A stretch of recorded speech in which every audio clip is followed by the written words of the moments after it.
Thank you very much. I'm from Queensland, and a couple of years ago I went bush to investigate coal seam gas. And I said to farmers out there, we can't win this as purely a farmers' battle. And we can't win this as an environmental battle. What we've got to do is bring the two together. Bring farmers and environmentalists, city and country together.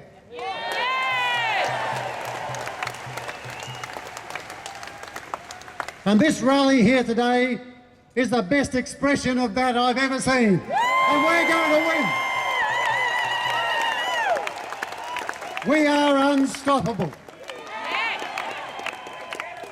Now, I want to acknowledge two people before I start. The first is not here today, but he's played a magnificent role in getting us to where we are now, and that's 2GB radio broadcaster Alan Jones. He's done a great job. The second person I want to acknowledge is Fiona Simpson. She's done a very courageous thing.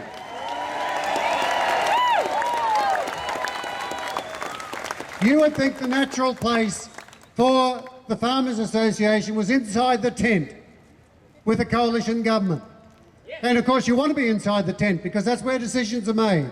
But when you go inside the tent and you get completely overlooked and everything that you're asking for is just simply ignored, then the courageous thing to do is go outside the tent, take your message to your grassroots, take your message to the community, put the pressure back on the government and get what you want that way. And Fiona's had the wisdom and the courage to do just that. Yeah! Thank you, Kyogle. You see you're almost blind. If you're on a motorbike, your life's in danger because you're almost blinded by these yellow lock the gate signs all along the road. And then you get to the Northern Rivers and every street, every road, whole local authority areas, the whole region has locked the gate. Lock the gate! Then you go over to an area known as Ballatta and Gurley, and you see this lady here with the pink surfboard, Penny Blatchford and her crew. Every single landowner in that PEL, that Petroleum Export Licence area, has locked the gate. Every one of them. And Santos is going to find themselves having to write down $2 billion worth of phony investment that they put into that area because it won't get up. Then you go down to the Southern Highlands where the Korean Coal Company is simply going to find the gate locked on them. Come round to the Sydney Basin, the same thing there. Then go up to the North Coast where they haven't even got coal seam gas yet because they're not going to come because they're too well organised. Then you go to the Hunter. And you've got those courageous people at Gloucester fighting for their lives.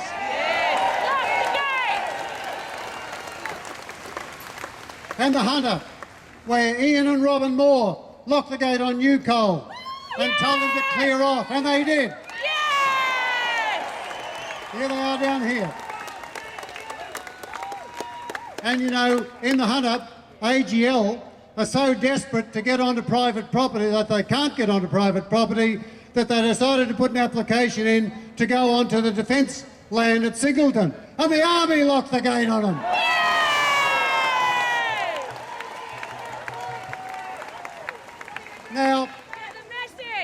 Now look, we don't want to declare war on the coalition government of New South Wales.